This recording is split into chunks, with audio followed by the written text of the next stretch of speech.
Hello, magandang umaga po. At dito ba naman tayo ngayon sa panibagong programa natin na dapat malalaman ng mamamayan.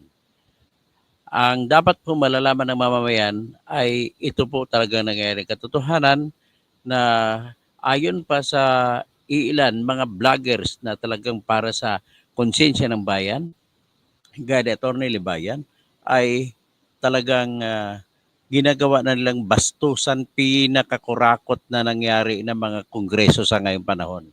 Nung nagkutsabahan yung grupo ni Speaker Martin Romualdez, kasama niyang kanyang tauhan na Tingog Party List, kagaya si Jude Asidre, na congressman ng Tingog Party List, kasama yung kanyang misis na si Yeda Romualdez.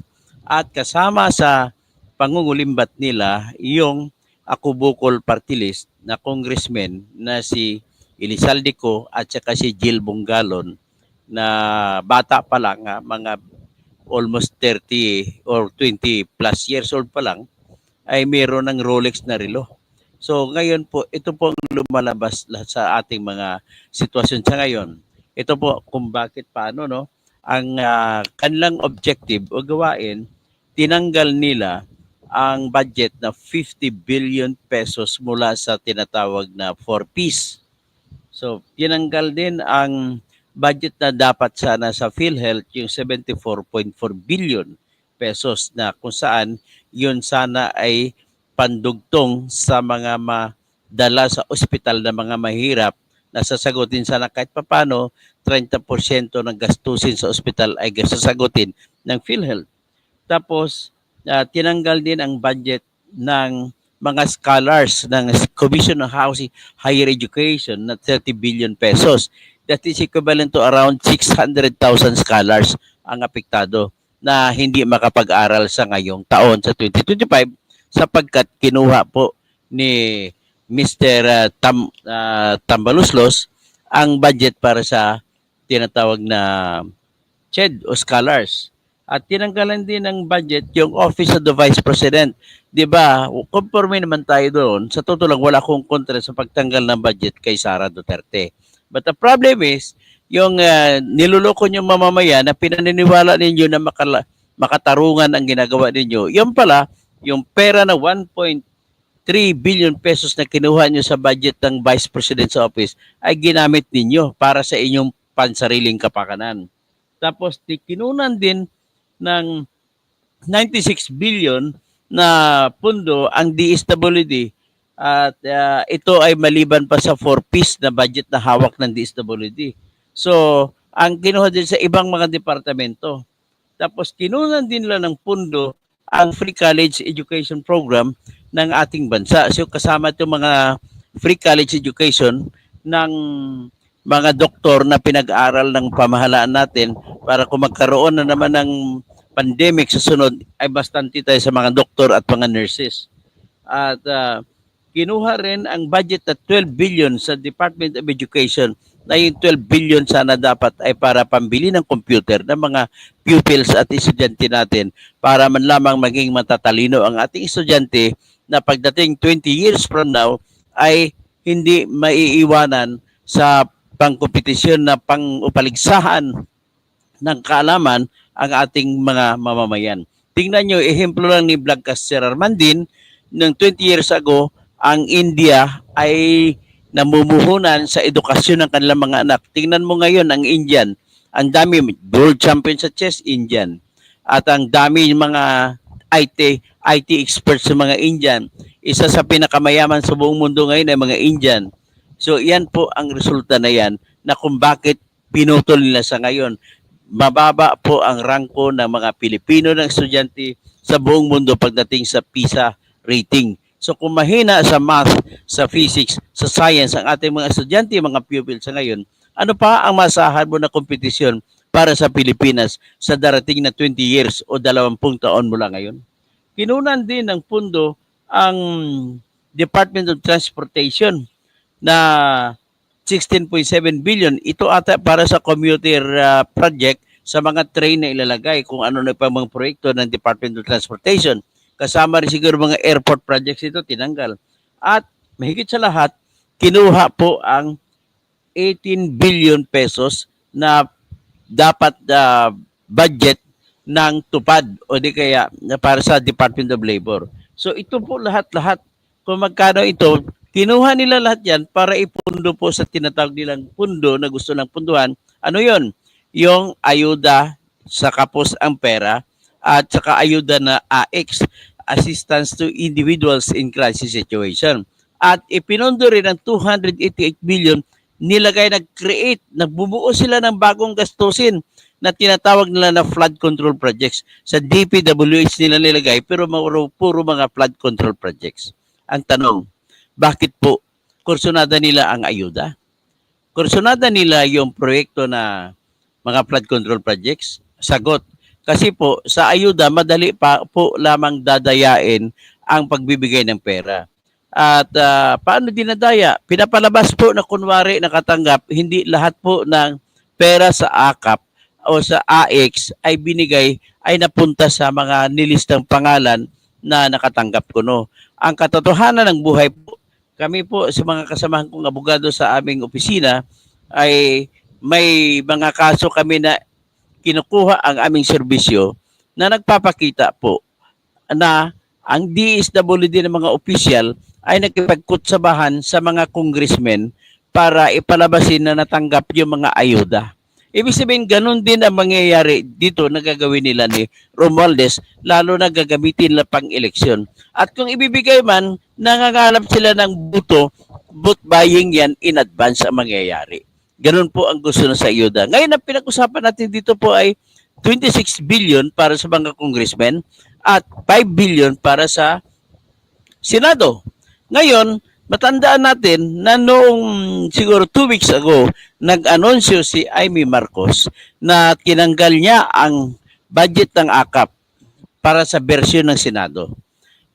At yung bersyon ng Senado ay binutubutuhan ng lahat ng senador. Pero pagdating sa Bicameral Conference Committee, kung saan magkikita ang representante ng House of Representatives at ang representante ng Senado para pag-ayusin, pagtugma-tugmain ang pagkontra-kontra ng mga budget nila, ay biglang pumasok ito, nagsalita si Grace po na tinatanggalan yan ng ayuda ang PhilHealth. Yung pala, idadagdag doon sa ayuda. No? Sa PhilHealth na 74.3, hindi nabibigyan ng pundo. At ang dinadahilan niya, gumawa pa siya ng dahilan. Inventong dahilan yan. Which is totoo naman, sa mga corruption sa PhilHealth, dapat daw ayusin mo na bago bigyan ng pundo. Hep. Ginagawa mo lang dahilan yan. Ang rason, ang sagot po dyan, Miss Grace po, traidor ka talaga kay Fernando Po Jr. Kung buhay pa lang yung tatay mo, sinampal ka na si Fernando Po Jr. Ang rason mo dahil corrupt ang PhilHealth na opisyal, say tanggalan mo ng pundo ng PhilHealth para sa mga gastusin pang ospital ng mga tao. Mali po yan. Dapat ang rason, ang solusyon mo ay pinakasuhan mo kung sino mga corrupt, hindi na magsalita ka lang dyan. At inayuran ka pa ni Chis Escudero. Ibig sabihin, itong mga taong ito, mga traidor sa inang bayan ito, gusto lamang na magkapondo. Nang pinangakuan sila, nakipagkutsabahan sila kay Martin Romualdez, pinangakuan sila na yung 5 billion sa AKAP na kabuuan, ang hiningi dati ay 39 billion at ginawa na lang 26 billion sa House of Representatives sa mga congressmen at 5 billion sa mga Senado. Sa mga senador. So 5 plus 26, that is 31 billion. So 31 billion pesos ang kinuha ninyo na budget mula sa ibang departamento para lamang sa inyong pansariling kapakanan at in aid of election ang nangyari, hindi in aid of legislation. So ngayon, isa ang nakikita ko dito, ang pwede lamang po gumawa ng magic na yan ay si Appropriations Committee Chairman na si Ako Bukol Party List, Congressman na si Elizalde. Kaya kasi siya ang departamento dyan, kanyang committee yan, binajik-magic niya, pinaikot-ikot niya, binawasan doon, dinagdag dito. At kung bakit kailangan po pag budget-budget, paglipat-lipat, kasi limitado lamang ang pera ng bayan sa sinumiti ni Bongbong Marcos sa 6.32 trillion. So hindi ka pwede magdagdag na panggastos, kundi doon ka lang lalaro. At para matugunan ang gusto ng proyekto, tatanggalan nyo ng pundo ang ibang mga item at ilalagay nyo ngayon sa paborito nyo programa. Ang paborito ng programa, bakit naging paborito nyo yung ayuda? AX at saka AKAP. Ang sagot diyan, ibig sabihin kung bakit interesado sa iyo, kayo diyan, kumikita kayo diyan maliban sa pinapalabas ninyo na kayo kunwari ang bida para iboto na naman kayo uli pagdating ng eleksyon. So that is what I call as sinasabi naman yun, tinatawag din ni Atty. Libayan na legal vote buying. Okay? So ngayon, hindi lang yan sila nagkasya dyan. Kasi marami silang tinapyasa na pundo at nilipat din sa tinatawag na flood control projects. Ang tanong ko, bakit mahilig kayo sa flood control projects? Kaya ang sagot dyan ay madali ninyong dayain ang mga proyekto ng flood control. Kagaya nan, isa sa uri ng proyekto sa flood control ay lilinisin ang ilog. Tatanggalin yung mga buhangin na noipon at sa mga bato. At ang kailangan na pagtanggal dyan, kailangan mayroon ng backhoe pagtanggalan para lilinis ngayon ang mga ilog. At para pagdating ng bagyo, kung ano man ang ulan malakas, ay dadaloy lamang tubig at kung may baha man na mangyayari, ay pansamantala lamang at madali lamang mawawala yung tubig o madali mag-subside papunta sa dagat. Pero ang nangyari, ang katwiran ko kung bakit sigurado ako pagsabi na kinurap ninyo, binulsa ninyo ang budget sa flood control ay yung nangyari nakaraan lamang sa Albay at saka sa Camarines Sur at sa iba pang lugar na bakit may ba kagaya sa Cagayan province, sobrang baha doon. Ang tagal ng baha umalis. Bakit? Kasi po ang flood control projects ninyo sa pagkukuha ng mga buhangin at bato mula sa mga ilog ay hindi nyo ginawa. Naningil kayo ng 100% sa kontrata pero hindi nyo hinukay para kunin ang mga buhangin at sa mga bato na humaharang sa daluyan ng ating mga ilog. Yun po ang katotohanan dyan. Kaya malapit ang eleksyon, kayo nagkukumahog. So ngayon, para mapatupad, ay kinutsaban nyo mga senador. Kasama dyan kinutsaban nyo si Jinggoy Estrada na inakusan ng plunder at na-acquit pa. Kahit na matindi ang ebidensya. At kinutsaban nyo rin dyan sila si Cynthia Villar. Kinutsaban nyo si Francis Tolentino. Kinutsaban nyo rin si GB Ercito na ironically, sa kabaliktaran ng lahat, si GB Ercito ang isa sa author o nagsagawa o nagumpisa o naging utak kung paano ginawa yung universal healthcare para magiging libre ang senior citizens, libre ang mga people with disabilities at mga ibang mga tao na walang trabaho o walang kita. Pero ngayon, siya pa nakipagkutsaba na tanggalan ng pundo ang PhilHealth. So ano pa mangyari ngayon yan? Isa lang ang ibig ko sabihin ng aking dito po na katibayan na nagkipagkutsabahan sila para kumita sa bayan. Ngayon, ang isa sa masasabi ko ay hanggang ngayon wala silang ipinakitang pinablis sa DSWD na website. Buksan nyo ang website ng DSWD. Wala pong nakalagay kung sino mga tao ang nakatanggap ng AKAP at saka AX. Wala ring nakalagay, kahit ang nakalagay lang nakita ko listahan ng beneficiaries pero din siya kung beneficiaries ko magkano natanggap. Yan ang problema sa inyo. Ngayon, nung isang kahapon, nag-anunsyo si Tambaloslos kasi apektado siya, ay sabi niya, ay natanggap daw lahat na punta daw sa tamang tao, may mga resibo daw sila. Ilabas mong resibo, Tambaloslos. Ngayon, ang papel naman ng Tingog Party List na kung saan ang isa sa mga congressman dyan ay yung asawa ni Speaker Ramon Romualdez na si Yeda Romualdez. At ang kasama dyan na isa na magsasalita ng sinungaling din, si John Asidre. Pinapalabas nila na gumagawa sila ng damage control. At ang Tingog Party List ay nag-withdraw na sa usapin na kung saan may kiron silang kasunduan sa Development Bank of the Philippines at saka the Department of Health na kung saan ay magkaroon o PhilHealth, magkaroon sila ng pagpatayo ng ospital na maliliit para sa mga bayan-bayan. So, dahil nabatiko sila at ginagawa nila, wala man silang gagawin dyan ng Tingog Party List. Di ba tagagawa kayo ng batas? At bakit kayo ngayon, kung tagagawa ng batas, bakit kayo mag-implement ng batas? So, yun naman, umatras na sila sa hiya nila. So, yun po ang ngayon, ang assessment natin ngayon. So, ngayon, ang problema nito, hindi nga pumirma si Amy Marcos na kapatid ni BBM. At ang resulta nito, ang kagandahan nito dahil marami kami ang kumukontra dito, na pilitan ngayon si Bongbong Marcos mag-anunsyo na hindi niya muna pipirmahan yung budget o sisain. Bakit nagkaganon? Bakit maraming nagreklamo? Yun ang kagandahan yan. Sana, hinihiling ko sa inyo, ipagdasal ninyo na maglagay sa tama yung utak ni Bongbong Marcos at may lagay sa ayos.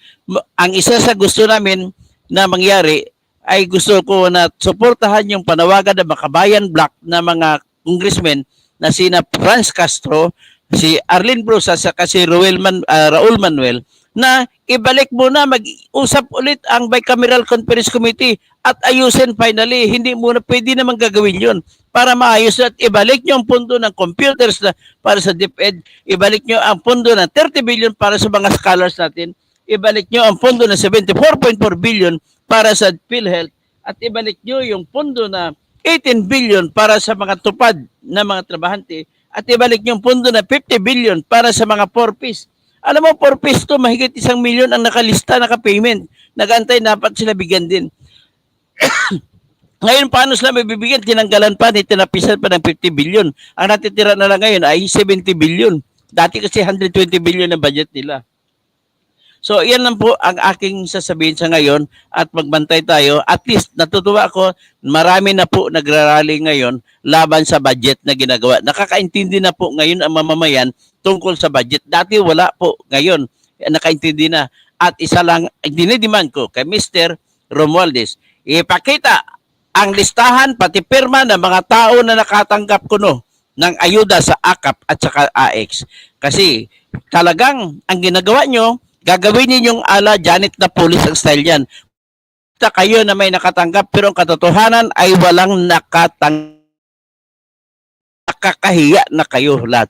Kasi sinasamantala ninyo dahil sa poder kayo, ubusin ninyo, dadanak nito siguro ang dugo ng mga politiko kung pwede lang. Pinagdadarasal ko sa Panginoon. Kaya hanggang dyan na muna tayo mga kababayan ko. At andito ako ngayon, nakikita nyo ito. Andito po ako ngayon sa El Nido, Palawan. At kahit na sana liligaya ako dito, nawawalan ako ng gana sa nababasa ko sa nangyayari. At least, ang iniisip ko, ito naman si huwag nyo na iboto ito si Chis Escudero, tsaka si Grispo, tsaka ibang mga senador, na pagdating ng plenaryo, binoto rin nila. So sino-sino sila? Si Rapi Tolpo, Lito Lapid, si Bong Revilla, si Robin Padilla, sino pang iba? Ang dami lang bumoto. Ang hindi lang bumoto, pagdating sa plenaryo, ang kumontra lamang ay si Rizon Tiberos at saka si Coco Pimentel. Yun lamang po. Yung iba ay bumoto na. So, what the heck? Hanggang dyan na ngayon. Maraming salamat po. JC James, Balista Gadje, maraming salamat Dr. Toto sa pasiwala at sa katotohanan. Glenn Oy, mabuhay katoto kasig. Omam Reacts, Ferdinand San Juan. So, Rusty Di Guzman, good morning. Rusty Babe, Rudy Babe. Rudy Rabi pala, si Pastor Rudy Rabi. Magandang umaga po. Sakura 35. Tapos, Bernardo Benjula Idnalagim, good morning. Tapos, ang isa lang hiniling ko sa inyo rin na please idasal nyo na aprobahan na ng Supreme Court ang aking petition para ilagay ako magiging official candidate pagka-senator. Lorenzo Mercurio, sino pa? Sakit na mga kabatang politiko, ganun talaga. So, Teresita Sapalaran, really assist you. Larry P. Villamor. Hanggang dyan lang tayo at maraming salamat po. Magandang umaga sa inyong lahat.